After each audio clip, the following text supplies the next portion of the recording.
Hello, good afternoon. Welcome back to the second edition of APEC School Tech Innovation Conclave. A very important panel discussion. This panel discussion will focus on the future of school education and admissions 2021. And for this session, we have got leaders from the school education sector in India with us. We are joined by Mr. Abhimanyu Basu, Dean of Academics, Dhirubhai Ambani International School. We are joined by Amol Arora, Vice Chairman and Managing Director, Shemrock and Shemford Group of Schools. We are joined by Mr. Roshan Gandhi, CEO, City Montessori School. We are joined by Mr. Anirudh Gupta, CEO, DCM Group of Schools. We are joined by B. Anantha Krishnan, CEO, Operations, Kalorex Group. We're also joined by Mr. Rohit Gajbhiye, Chief Executive Officer and Founder, Financepeer. And we're also joined by Leppanen, Head of Global Partnerships and co-founder of Eduten. He's joining us from beautiful Finland.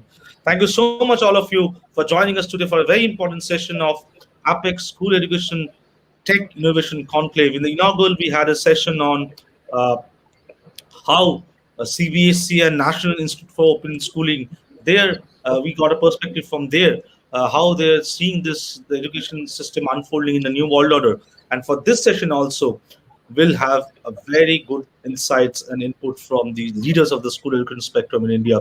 So without taking much time, let me first go to Mr. Abhimanyu Basu, Dean of Academics, Dhirubhai Ambani International School. Mr. Basu, my question to you will be that how the schools are trying to re-strategize or re-strategizing their operations in the new world order, new normal, when the second wave of pandemic is already in India. How you guys are coping up with that challenge? I think schools, all of us got a shock when things closed down last year. I don't think there was any school who were ready to do things online, but I think schools quickly picked up and have now got a learning management system which is in place, which can deliver sort of education. In the context of DIS, we work with Microsoft, and Microsoft Teams is our learning management system. And we have a robust integration of that with multiple applications. And I think with in line with our school vision and mission, we have been successful in continuing a sort of holistic education. So it's not only the classes which are on, but also everything else which comes along with that. So, our whole model by which we have music, dance, performing arts, theater as part of that, those were challenging aspects to incorporate. But I think with the help of various applications and the teachers adjusting to it, physical education, we use a particular application by which the children can actually work on their at their own pace, and then they can figure out how they're getting trained and ready for that. We are conducting the various sort of activities online as well. Our model is synchronous, by which the children get live teaching, but it is sort of constrained, to a certain extent with the amount of time which is available through the day, looking at the total amount of screen time, and there are certain activities that they can do asynchronously as well, and upload that. So we did a sort of a survey school wide, after 1 year of completion of school, and in fact, Microsoft has brought out a video and a case study on DIS on how successful we have been in putting this model through, and we had 95% parents and parents who were very pleased in terms of what was going on. The children, although they were happy when they were asked a question whether they would be continuing to learn on that platform, only 50% said yes, and they are all keen to come back to school. So although I think we have got something in place, everyone is just sort of waiting to come back to school. So if you say tomorrow schools are going to open, they're going to jump along and come back. Right, right. Because the Taking aspect of what you human said, connection and social interaction is what is being missed out. right, right. But taking cue from what you have said, that schools, the students are waiting to come back to school. So what about the admissions? how the admissions process is unfolding in your school chain. We we completed our admissions as per our timeline, and we did it completely online. And that will be also followed for 2021 next year as well, till things are Yeah, normal. I think as how things stand, we just need to think about how tomorrow is going to be. I don't think anybody has a clue of how things are going to be next week. So it is so dynamic, the whole situation. We just need to adjust and adapt to the dynamic scenario. Right, right. I'll go to Mr. Amol Arora, Vice Chairman and Managing Director, Shemrock and Shemford Group of Schools. Mr. Arora, your thoughts on that? How schools are trying to re-strategize themselves in the new world order, especially when the second wave is there? And what about the admissions? How you're seeing things? If you can unmute your mic, please. Yes, that's the most common line we've heard in the last 1 year. Please mute yourself and please unmute yourself. Well, it's been a challenging time for everybody. I think the schools, especially, and so there are two kinds of schools in this private school sector, right? There are ones where admissions are not easily available, so it isn't impacting those branches of ours where admissions are not easy. So everybody wants to get in no matter what. And the kind of the branches where admissions are they are new schools, so admissions are easily available, they are the ones who are facing exceptional challenge because people are holding back their decision to whether they want to take admission or not. So every family is different, everyone's confused, everyone's reading different stuff on social media. 2 months back, everybody was talking about April launching normally. Suddenly, now people are talking about third wave, fourth wave. So we are swinging from one extreme to the other, and that goes for the school owners, the principals, and the parents as well. So no one's very clear, and everyone is adopted differently in terms of from parents' perspective. Different parents, some parents have accepted that staying at home is not an option since predominantly most of my branches are preschools. Some parents have accepted that this cannot keep happening because the child is losing what he or she had learned in the early years. So those parents are coming and accepting online learning as if not the real thing, but maybe it's 60% of what was achieved in the classroom, or 30% or 40%, but something is happening at least. There's some structure to the child's life. Otherwise, at home, just watching YouTube videos, no socialization happening. So I think some parents have accepted, some parents are still not okay with this. Some parents want to do it but cannot do it because there's one device at home and there are multiple children already using the same device. So the youngest children obviously are the least priority. So everyone's impacted differently. Has it impacted admissions? Surely it has, but it's also opened up gateways for because for our branches who've been sharing that they are getting admissions from all over the world now. So they're getting admissions in on the online program from yesterday. A branch in Bhubaneswar was sharing that she's got two admissions from Bangalore. So it's because it's the online platform, somebody liked it, the way they were doing it. So right now it's become a kind of a wild west in terms of admissions. Everyone's scrambling for whatever they can. Everybody's those schools which are on rented property, I think most of them have given up on the rents and are now moving to a virtual only school. People have trying to manage their revenues and costs so that they can survive through this period. So I think it's different for different kinds of school, different areas, different technology penetrations. So it's one has to be very creative. There's no one size fits all that we're seeing for the whole country, since our branches in Nepal and Bangladesh as well. So it's just a question of ensuring that each unit is able to survive through this, is able to manage their revenue, balance their revenues and costs, so that we can just get through this period the best of our abilities. And of course, as a franchisor, we've tried to support our branches with technology, with training, with how to do digital marketing so that they can spread the word. And that's how it's been for us. So it's been something that it's been time to just roll up our sleeves and not get fancy and work at the ground level. That's what we've been doing for the past 1 year, and handhold our branches through this stage. Right, right. I think it's all about seeing the time gets passing and trying to do things according to need of the new world order, and then going to the next level. I think that's what Mr. Amol has been saying, and that various schools have got various problems. So it's not that one problem same for all the schools. Obviously, One problem is same for all the schools, that is balancing the cost and revenue model. That's been common for all the schools, and we can all see that for last 1.5 years that's been going on. So that is very important. I'll come back to Amol again. Let's have a perspective from Mr. Roshan Gandhi, CEO City Montessori School, and I can see also that Reekrit Serai, Managing Director, Satluj Group of Schools, have also joined. I'll come to Mr. Serai after Mr. Roshan Gandhi. Mr. Gandhi, your thoughts on how schools can re-strategize their operations or running the school. I know you have to rush in because you're lucky among all of us who has got a slot to get vaccine, so I won't hold you back for long. So let's have a perspective from you. Yeah, well, thank you so much for having me, and thanks for the question. I think, as my colleagues have said, it's different for every school, and even in fact, for a school chain like ours, we have 18 schools in a single city, and even amongst these different schools, the strategies will have to be different. We've got different demographic areas of the city, different communities in different parts of the city, and the nature of how different people have dealt with the situation and how the school is having to respond to the different clienteles is, it needs to be a tailored strategy for each set of people.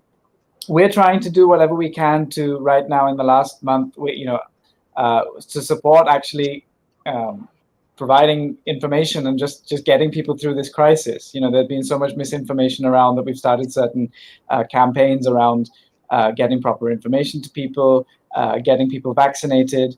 We had started a network of our teachers to sort of help each other in getting access to things like beds and hospitals and oxygen. And we set up a task force whose full-time occupation became just to work on that. So right now we're just helping get people through this crisis. And then right now I think everyone's going to breathe a big sigh of relief as we sort of go into a break period for a few weeks' time. I think it's desperately needed by everyone. So I'm not trying to burden the team by grand thoughts of strategy, but yes, of course, at the leadership level, we are sort of looking at all possible options for building back stronger. I think the first thing that we need to do as soon as we go back is to acknowledge that for children who've now been out of this thing for a couple of years, business as usual will not work when we get back into the classroom. Certain basic norms of what they're used to in terms of how they communicate with people, in terms of how they interact with each other, are not in place. And I think if we don't take special efforts and empower every teacher to adjust how they interact with their students in such a way as to take into account whatever well-being issues every single student is probably facing, I think we'll struggle if we don't do that. So I think one thing that we're planning to do is basically have just prior to the start of the next session in July, to have a big set of training of our teachers in managing well-being and showing additional care and compassion in a post-COVID world towards students. And at the same time, as a management, as a leadership, we want to do the same thing in parallel for our teachers, because they themselves have been through hell and back, and need very direct acknowledgement and support of that to be their best selves as we go forward. In terms of structurally sort of strategy towards admissions and things, by the grace of God, our admissions are going strong. We've managed them online. We've got admissions mostly taken care of. Of course, there has been something of a dip compared to normal years, but I think that is absolutely to be expected. And we are very confident that things will just, that'll come back as soon as the situation starts normalizing.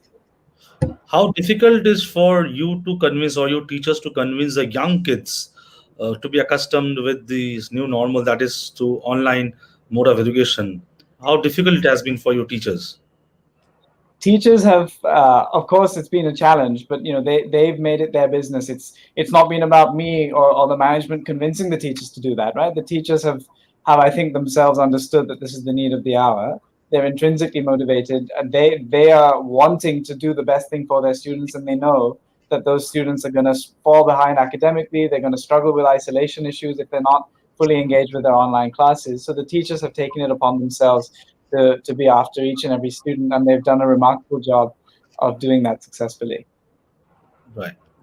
I'll come back to you, Mr. Roshan Gandhi. Let's have a perspective from Mr. Reekrit Serai, Managing Director, Satluj Group of Schools. Mr. Serai, your thoughts on how schools are trying to recope with the realities of the new world order, new normal, especially in India when we are again going through the second phase of COVID.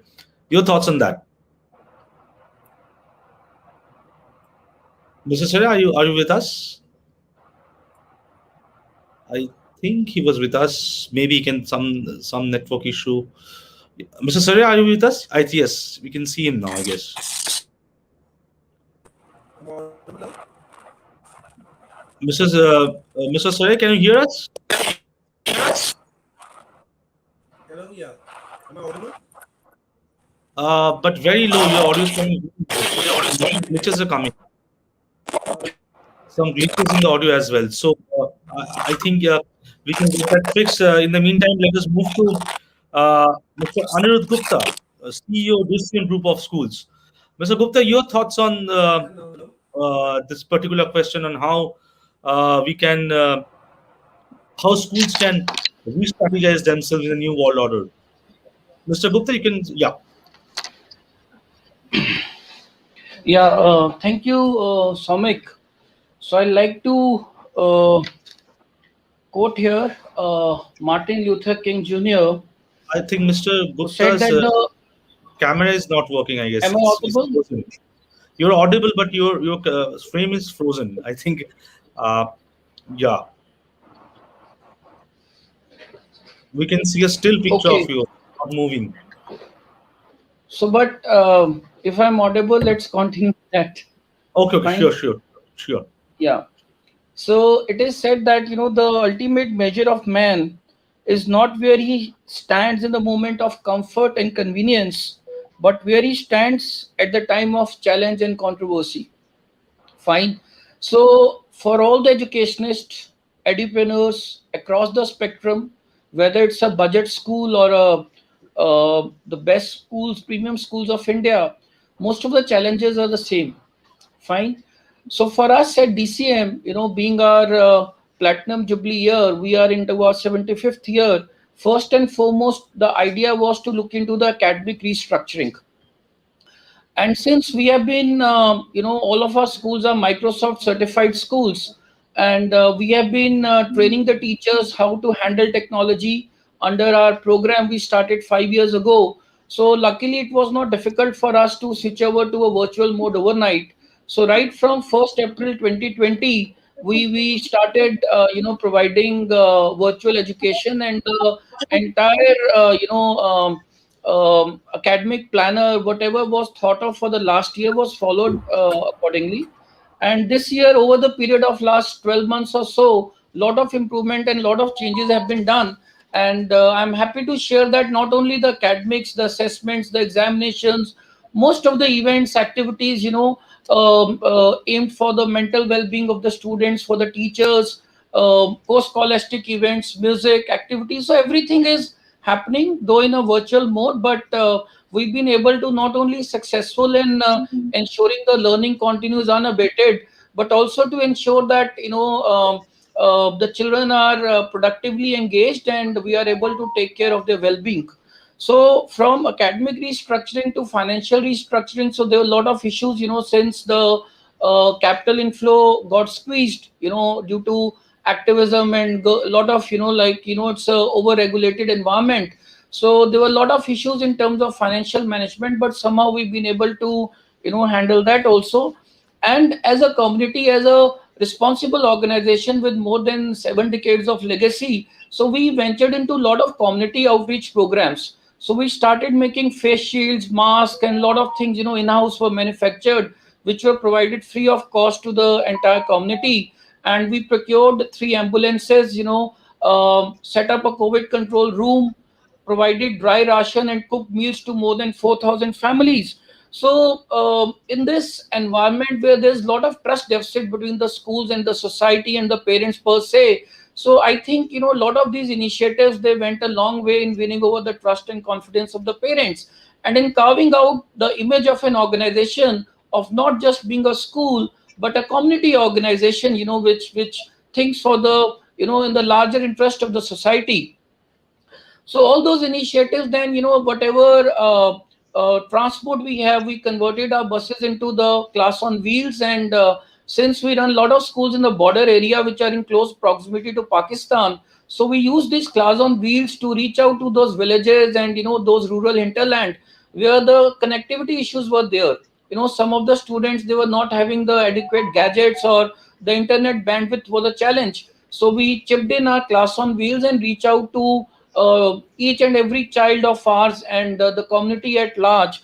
So I think these are the things, these are the initiatives which all organizations should take over. And notwithstanding the adverse environment, notwithstanding the lopsided government policies, so we've been able to kind of float through these challenging times, and we are also aware that it's time to survive, not to thrive. So we are trying to survive, and we are bracing ourselves for the whatever third wave. And there's a team which is engaged in telecalling the students and the parents, which is reaching out to every staff member, any staff member or a student or his or her parent, if they turn out to be COVID positive. So we have a team of 3 doctors, they take care of all aspects, and we chip in our ambulance also, wherever required. So things have been quite challenging, but as you know, when the going gets tough, the tough gets going. And for an organization like ours with the a rich legacy, and we have faced wars, we have faced floods, we have faced terrorisms. So COVID is just another challenge for us. So we collectively as a team, we are trying to ensure what best can be done for the students, for the staff, for our officials, and to ensure that the learning continues, there are no learning gaps. And from last session to this session, we also organized a bridge training session for the students, from moving to one class to another class. And in terms of admissions, lot of students who joined us this year, who are new to our school, so we had a different capsule for the training, because all the existing students, they were already trained on Microsoft Teams and other tech platforms. So the students were coming from other schools, or utilizing these platforms for the first time. So we took care of their well-being. So admissions were by and large fine, but in senior secondary, lot of students, instead of going to a regular school, they have been trying to go to some coaching institutes, or going for some private coaching or private tuitions, and taking some dummy admissions. So that is the only challenge we are facing, and we hope to rather than pinning anybody out, we hope to elevate our own academic standards and our pedagogies, and having an approach where the preparation for competitive exams is also being imparted alongside the board exams. So all those initiatives and measures are being taken, and so far, God has been kind, and I look forward to whatever comes our way. We are both mentally, physically prepared to handle that. Right, right, right. I'll request Mr. Anirudh Gupta, if you can log out and log in again, maybe that video problem will be resolved. I think this is because of network issues. It Certainly, must be. certainly, Yeah. certainly. So with this, we till now we have the perspective from schools. We'll have more perspective from schools. Let's have a perspective from industry as well. Let me first invite Mr. Rohit Gajbhiye, founder and CEO of Financepeer. Mr. Rohit, what are your thoughts on this? How uh, your company like yours or others can collaborate with schools in this new realities of life? Hello, can you hear me? Sorry. Yeah, yeah, we can hear you. Yeah, please go ahead. Ah, super. So I think firstly we are dealing with around so far around 4,500 institutions we are actively working with. What I've learned that the institutions have really done a tremendous job in terms of quickly adapting to the online learning, a portion where they are trying to shift and cater to the socializing factor through a few activity-based learning. And some of the institutions have gone ahead to look at 3 key factors that we have seen. The first one was, of course, there is a blended learning format. So not everything can be online, but they have taken switched over to a blended learning. The second, I think, the most important that a lot of the institutions have felt is an engagement factor. So everything that they teach now needs to have a slightly more engaging element in the form of teaching, which keeps the person glued to listening, because it's very easy to get distracted in this format of learning. So you need to create a bit more of an engaging factor. And the third area I saw where a lot of people have given feedback is not only sometimes you criticize the online learning, but it has also helped to a different extent, wherein we see a lot of value add things you cannot physically teach a student. Very simple, and in few preschools wherein I have admitted few of my family members, we have seen that when you talk about forest, people moving in the forest, animals there live, it's completely different form of learning, which even I didn't ever go through. Right? These are some formats of learning you don't get to see in a physical classroom. So there are a few benefits also of using the virtual format. But at the same time, yes, there are a few areas of concerns that I've seen with most of the education institutions, especially if you go for K-12, the fee collection problems have really increased, especially with institutions where admissions are not full. With institutions where there's a separate line for admission, it's a different matter. But we are trying to help these institutions in different manners. We can try to work in a customized manner with them.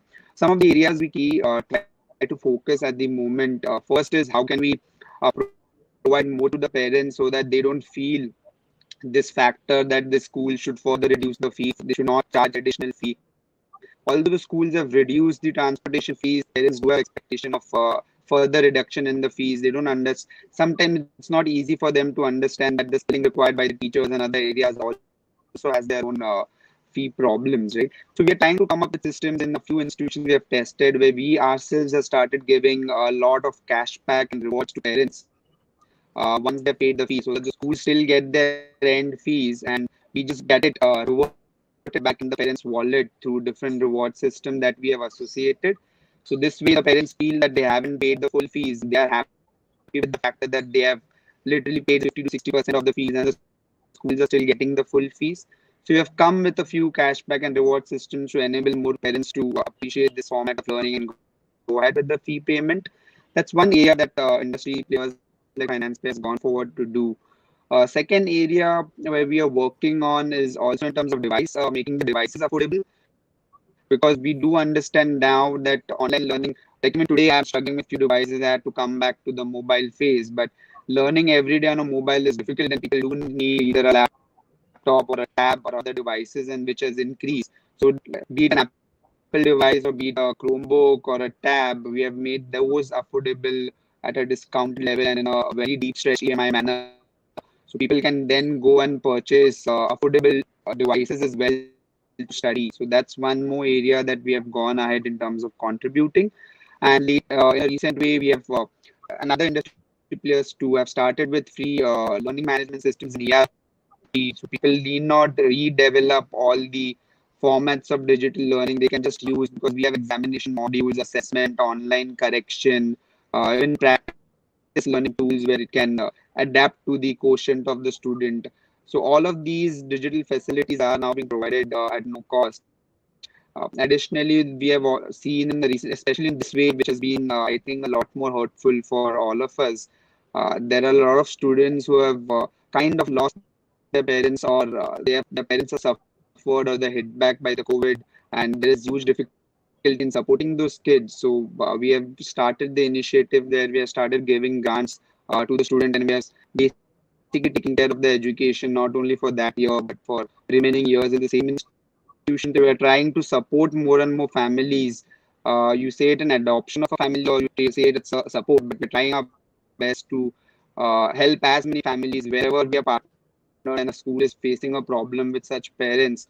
We are just trying to adopt the kid as many as we could, and we are bringing in all the influencers in the country to start adopting kids who have suffered from such a huge pandemic. So these are some of the ways I would say. There are a lot more, but free development of learning management systems and ERPs, the grants that we give, the cashback or rewards that we give, is enabling more parents to pay the fees.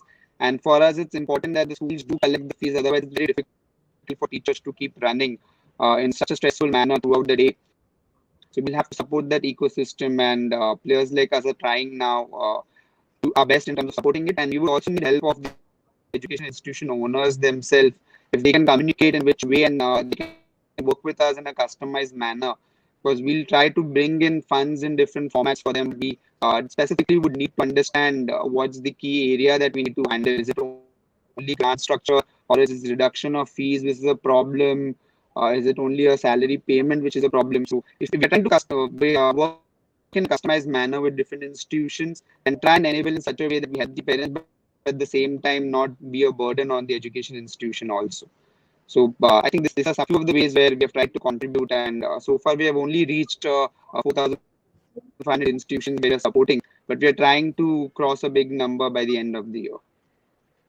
Interesting, Rohit, and Financepeer kind of innovation you're doing, and I'm sure that the school owners who are running schools are interested to interact more with your company in the coming months or so. Interesting. We'll come back to you. Let's have a perspective from Mr. Reekrit Serai, Managing Director, Satluj Group of Schools. Mr. Serai, I hope your audio is now fixed. I still think there is some audio glitch from my end. Is it better now? now it's better. Can you increase your volume? No,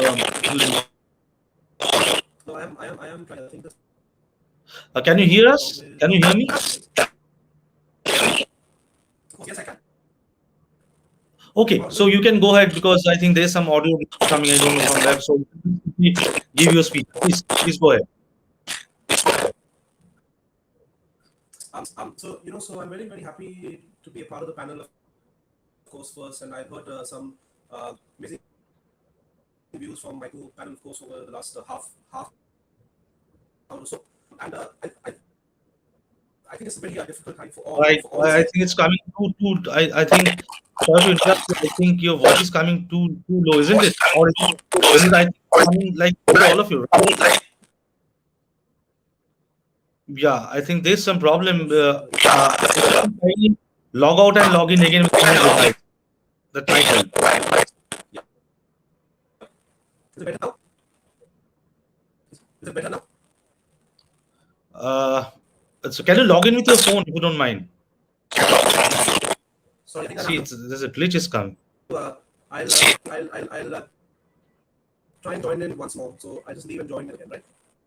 Yeah, sure. In the meantime, let us have a perspective from Mr. B. Anantha Krishnan, CEO Operations Kalorex Group. Mr. Krishnan, your thoughts on this initial discussion, what we're having on how schools trying to recope in the new world order? All right. See, every school, in fact, across the last 1 year, had its own set of challenges, and every school in the country have done their bit towards one, of course, settling the problem and living with it. One, rather than living with it, in fact, some level of disruptions. Also, every school has gone ahead and do various meets, I should say measures to make ways meet and go ahead uninterruptedly, right? So. Some interesting thing that we also did along with others is we were one of the early integrators of technology. So we did have an early advantage of integrating technology the moment it was required to go online, right? So our teachers were initially decently trained enough to take it up on an instant mode, right? So we took about 2 or 3 days to kind of shift out to the online model, right? Initial, I would say a month or so was definitely some level of challenge because completely online teaching was something new to the whole set of teachers that we had, and coping with the challenges was more than I should say difficult. The internet issues, then the students in terms of the understanding the requirements of the students online, and then making the delivery content and being made available in the limited time of 40 minutes. You explain to them and you also showed to them. So those were the initial challenges we kind of slowly came over. But over the period of time, we did understand that a lot of integration would help in terms of rather than doing a piecemeal distribution for the delivery mechanisms, right? So, like for example, we had to use multiple platforms initially. One was to deliver, second to assess, and third was to take over the assess, the learning teaching process, and then of course interacting with the parents. So we had to use multiple platforms, as my other colleagues have said in the earlier sessions, right?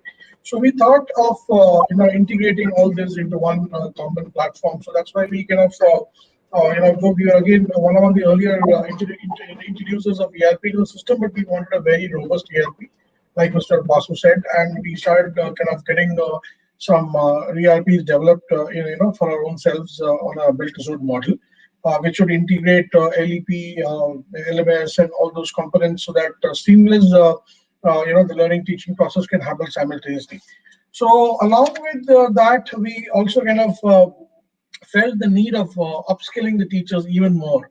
So a lot of effort was put towards upskilling of teachers, which is even today happening. And with the hybrid model coming into existence, or rather the world going towards the hybrid model in future too.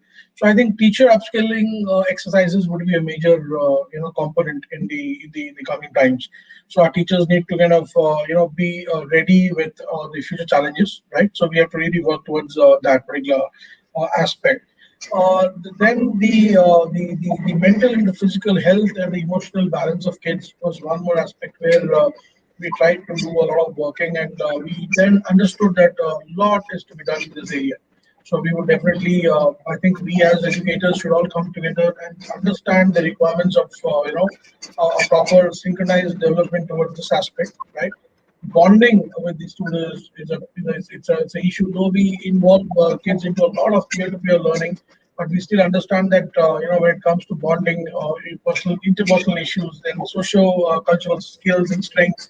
So there's a lot to be done. There's actually a lot to be done.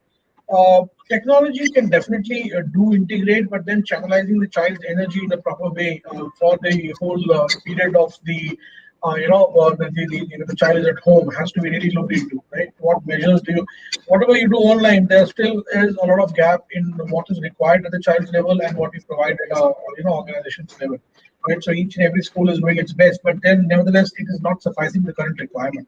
So going ahead, we definitely have to plan strategies. Of course, with the new NEP also introducing online as a part of the recognized curriculum at the university level. So we also need to really work in across these challenges, and of course, technology is going to play a major role in the whole thing. And more than anything, I think as educators, it's time that we all come together and plan into a cohesive kind of an environment wherein we all benefit from each other's learning and each other's technology. So that's very important. Sure, Ji. Thank you. Thank you so much. I'll come back to Mr. Krishnan. Thank you so much for your insights. Let's have a perspective from Mr. Makke Leppanen, Head of Global Partnerships and co-founder Eduten. We welcome Mac. You're joining us from Finland. Thank you very much. It's my privilege to join this great webinar. Thank you very much. Mark, and my question to you will be that how a company like Eduten can collaborate with schools in India, keeping in mind the realities of this pandemic, the new world order. Your thoughts on that? Yes, thank you. Thank you for the excellent questions, and greetings for everybody from Finland. I'm in our capital area in Helsinki, and it's my privilege to join to this meeting and have opportunity to spend time with Indian people. Actually, I need to say that you are really famous here in Finland. You have couple of things what makes you famous in Finland. The number one thing is that you have the best food in the world. You should be really happy. We have a lot of Indian restaurants here in Finland, and Finnish people love Indian food. So that's one thing. The other thing is that we really appreciate Indian people's attitude. You always smile. Whatever happens to you, I know that you have really difficult situation in COVID situation at the moment.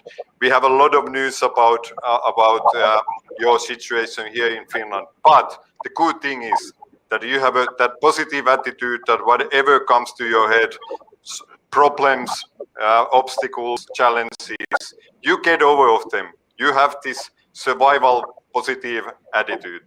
So good luck for that, and I hope all the best for your fight against COVID.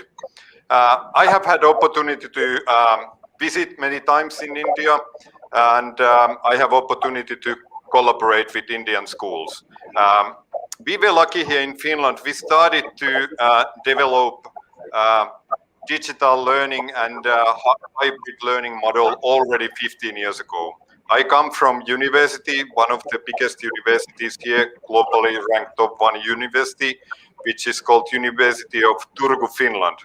And there was a research group who started to research digital learning and digital pedagogy and student motivation 15 years ago. And they started to develop our platform, what is nowadays called Eduten platform. And we have collaborated with many schools in India. We have done more than 500 pilots with schools, and we have a lot of users. And I need to say that one important thing for this discussion is that we should have a course. What has happened now? We don't go back. We don't totally go back anymore. I think this digital jump has happened now because of Corona, and the future in education will be that we will use good, well-researched digital learning platforms. But I think the main thing for this discussion is that we need to well-planned blended learning models where there is that social learning is important part of that. But also when we do digital learning, what I have seen in many countries, in many schools, is that the digital learning is only that we use Microsoft Teams or we use Google Hangout, and teacher is talking like what I'm doing now, and then kids are learning. Kids are listening and they are passive and they try to learn from teachers' talk. But what we have done here in Finland is something different. We have gamified platforms. Actually, Eduten platform, what I'm talking here and what I representing here today, we have created the biggest digital learning platform. More than half of Finnish schools are using our platform. And actually, we have already users in 65 countries. And what we have done is that kids can play learning games as a part of their curriculum. And then kids are more active learners instead of only listening to teachers or listening to YouTube videos. And behind our engine, behind our platform, there is a learning analytics system. And when we look at our analytics, we can see huge learning also during COVID with those schools who are using our platform. And I think the main question always when we are talking about education is learning and learning impacts and learning results. So when we are talking about parents' point of view, I have a first grader. My son started his school a year ago, just when COVID started. And for me, the main thing is, it doesn't matter where does it happen. Is it in a classroom or is it at home? The number one thing in the equation is learning and learning results. Do my son enjoy learning experience, and does he get good learning results? And that's something that we should be aware. And good learning, digital learning platforms, they have a well-researched and well-developed learning analytics system where you can follow students' learning results all the time. And you can influence on that. If you can see that they are not that motivated, or if they don't know something, you can differentiate their learning path, and therefore you can guarantee that they learn again. As I said, we have done a lot of research-based pilots in India together with many schools and together with our home university and Eduten. And we are always open for that. We Finnish people love India and Indian culture, and we are always open for collaborating. And actually, we have our own Indian team. Our Indian business head, Mr. Avan, has joined to this webinar and exhibition as well, and we are always open to have these research-based pilots where we can see and get a lot of data from students, and then we can offer different schools. And we, as you might know, we have really put effort on creating new learning methods and digital learning here in Finland, and our government actually has put a lot of effort and money on developing digital learning and digital pedagogy as well. And we are always happy to share all our insights and learnings from Finland. So don't hesitate to be in contact with us and apply for our research-based pilot. We also have a lot of webinars, and we have a podcast where we try to share all our ideas from Finnish pedagogy to all over the world.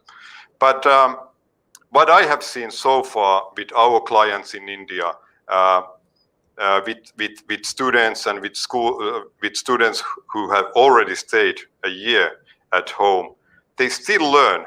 So there is still learning curve, and learning hasn't got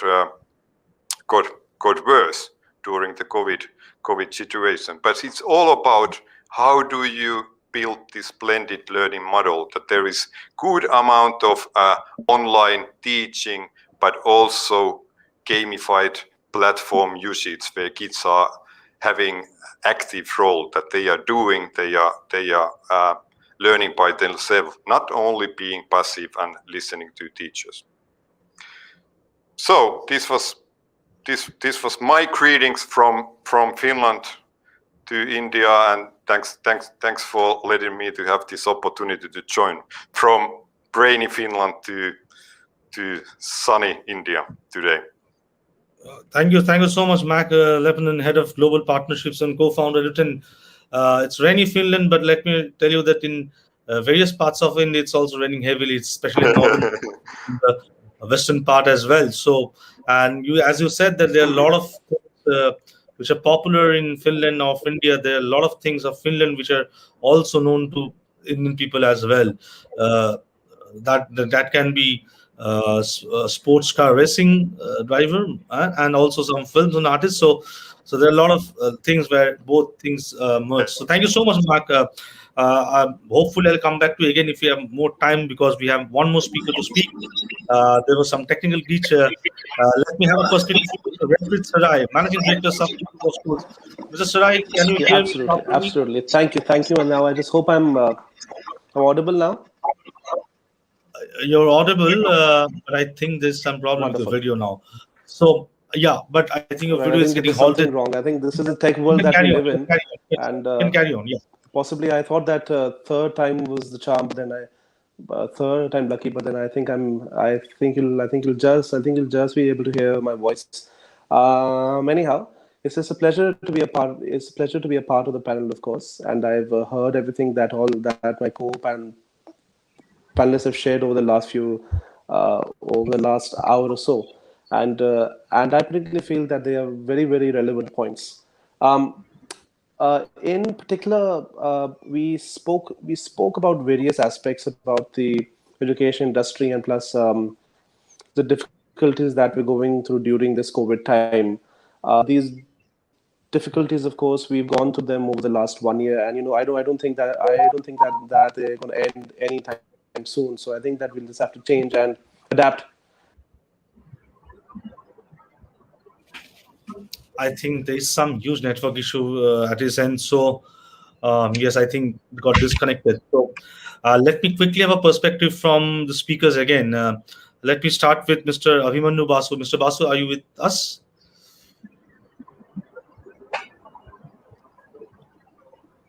If I may just interrupt, just to give my apologies, I'm unfortunately going to have to sign off now. So thank you very much for a very you can understand. Yeah.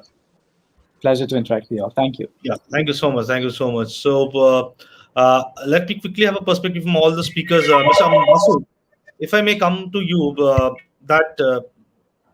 quickly in a nutshell that what is the way out for schools to survive and sustain with the new normal, especially keeping in mind what Mr. Amol was saying, balancing the cost and profit, everything.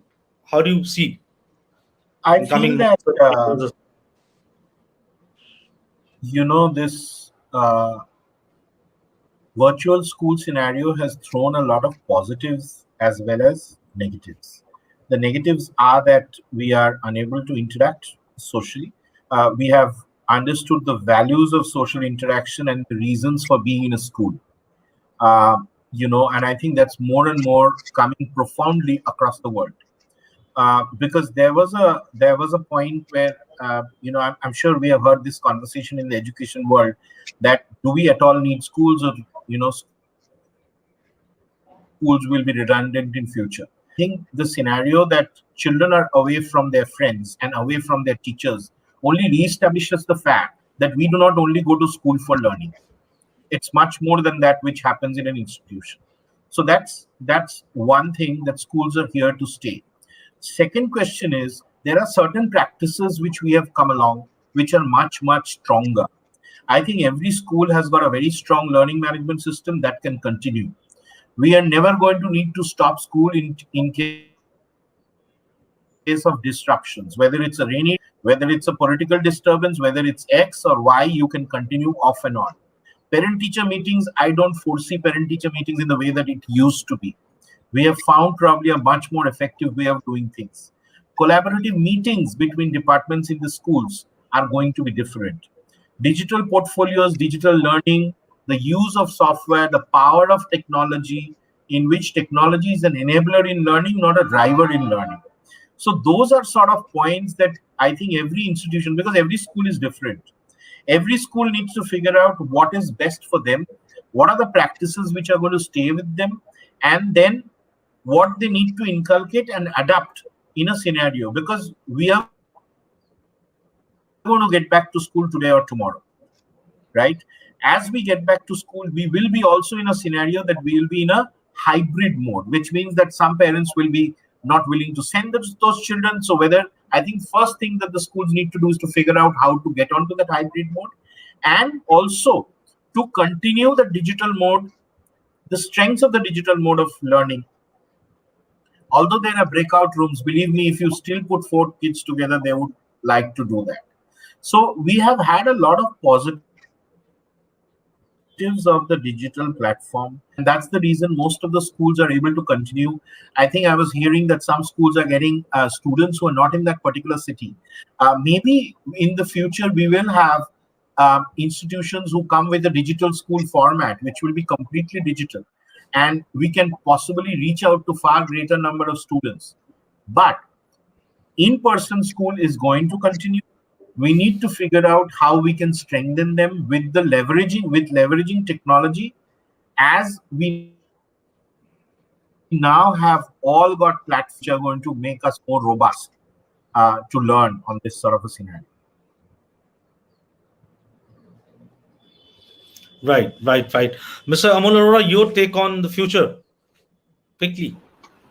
Yeah, I think I've had this scenario thing where I've always believed that schools are not going to be tech-enabled places. Like most people are visualizing that schools are going to have all the tech in the schools. I was actually going on. I've always been saying it. We're going in the opposite direction, because it's going to go like the way video games happened when we had the video game parlors where everybody used to go and play there because games are not available at home. But tech is going to be available in school, at homes, and it's going to be the opposite. It's going to be about socialization, and that's going to be the more important thing. I think that's where the role would have changed. The role of schools is going to change. I mean, not just for children, for adults as well. The role of lifelong learners and all that. So I think schooling is going to change fundamentally in the coming years. And this COVID has given us a realization that what things that technology can do best should be left to technology, and things that where you need to actually have physical presence and you cannot replace that should be the real role of school. So I think these two roles are going to get segregated.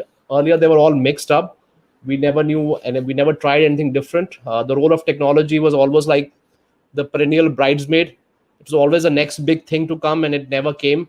We were always waiting for technology to have an impact in education, which never happened. I think technology always was very peripheral even though the world outside was changing because of tech, schools were still stuck in Victorian times. So I think the COVID has been a awakening for everybody, for teachers, for school owners, for principals, that we need to change fundamentally, and we should, for the sake of the children. I mean, they deserve better than what was going on. So I think I'm hopeful that with all this, it has forced everyone to come out of their status quo, where everyone was very comfortable. You go in the school in the morning, the teachers would take tuitions in the afternoons. Everybody had this thing going, nobody wanted to change. I think the good thing that's going to come out of it is the way forward. I see a brighter future when it comes to the learning for children, and the importance of degrees, courses will come down. It will all be about learning and developing the right skills for success, which were not being taught in schools till now. So I think that's going to be it's going to be good for the child eventually. I think that's what we're going to see out of this. Thank you so much. Thank you so much, Mr. Amol, Arora, Vice Chairman, Managing Director, Shemrock and Shemford Group of Schools. It will be good for children. Let's hope for the best. Let me have a perspective from Mr. Anirudh Gupta, CEO, DCM Group of Schools. Quickly. Yeah, Souvik, am I audible? Yeah, you're audible and visible perfectly now. So what I feel, it's going to be survival of the fittest. Fine. So as Amol just mentioned, we have to change the way we look at the schools, we look at the educations. Fine. We have to digitize the schools. It's now digitize or perish. Fine. Other than just delivering the curriculum or conducting the examination, the schools have a larger role to play now. I mean, the schools are going to be much more important than ever before. We have to look into the emotional and psychological aspect. We have to look into the overall well-being of the students. Fine, not only the students, of the staff also. So the lot of things are going to change though, and I don't think that from here we are going to go back to the way the education was delivered in the school. I think this virtual model, the hybrid model, is going to stay, and I think it's in the interest of both the teacher and the taught. Earlier, whenever there was any needs to conduct some extra classes or to reinforce or supplement the education, there used to be a big question mark. I think now the classroom teaching can be very well supplemented with the virtual teaching, and what was just being said, that it's time for a fresh makeover. The school need to utilize this time to have a fresh perspective that what COVID has changed, in terms of technology, in terms of pedagogies, in terms of transformational aspects of assessments. So a lot of things need to change, and I mean, change is the way forward. So very important for the schools to look into the entire gamut of things from the fresh perspective, and COVID has been the catalyst. So I'll just say that it's going to be like the survival is in the change. So it's digitize or perish. And as far as admissions are concerned, so I've been told that there's going to be a big baby boom post COVID, and we are just looking forward to the rise in population. And I think there'll be whatever difficult times or the challenges the schools are going through, it's just a matter of time. There's going to be a silver lining after these dark clouds. Right. I think, as you've said, that it will be survival of the fittest, and also um maybe this challenging phase actually has given us an opportunity to reinvent ourselves, especially not only for school education system, the entire thing. I think for school spectrum also that's going to happen. Thank you so much, Dr. Mr. Anirudh Gupta, CEO, District Group of Schools. Let's have a perspective from Mr. B. Anand Krishnan, CEO, Operations, Kalorex Group. Mr. Krishnan, your thoughts on that quickly, 30 seconds. I totally agree with what Mr. Gupta said. The hybrid model is here to stay. And because stimulus is there. We have found a stimulus. Till now, technology was being used, but then it was being used to a particular extent only. But now we understand that technology is the way forward, of course. But then the social and the other parameters do come into play. So we would definitely find out a way of how to go about these challenges, right, in a very robust and cohesive manner. And of course, the way ahead has to be really carved in a nice fashion, so that it's an all-encompassing factor is what is to be looked into it for the future. Right. Thanks, Mr. B. Anand Krishnan. Can we have a quick perspective from Makke Leppanen from Finland? co-founder Eduten. Mac, are you there? I think he's there. I think, but somehow his camera mic is switched off. Mac Leppanen, are you there? I think his mic is muted. So I think let's end the session here. So for last 1.5 hours, we had a insightful perspective from various stakeholders, leaders of school education ecosystem in India. Also, we had some international perspective, both the school perspective, the industry perspective, and if I can just take a crux that all schools have different problems. Some problems are common in this new world order, but we all have to take this challenging time as an opportunity to re-strategize, reinvent ourselves for the with keeping in mind the needs of the new world order. Most of the schools have been doing that for the last 1.5 years. I'm sure this time will actually give us time to come up with something new, which will be there to stay for many years. And we all have to be again prepared for a pandemic like this, so that time schools can adapt quickly to that challenging needs of that hour. Thank you so much, Mr. Abhimanyu Basu, Mr. Amol Arora, Roshan Gandhi, Anirudh Gupta, B. Anantha Krishnan, Rohit Gajbhiye, and Makke Leppanen for joining us today for this very important session on future of school education in India, about the admission process and everything. And with this, we come to the end of this session. We'll start the next session at the afternoon today. It will be industry presentation by Eduten, discussion by significance of emerging technology in school education, which will be moderated by my colleague, who is resident editor head, South India APEC News Network, Mr. Sudhir Gautam. So do tune at 2 p.m. today for the remaining sessions of the APEC School Tech Innovation Conclave. Thank you so much, all of you, for joining us today. Stay home, stay safe, take care. Thank you so much. Bye.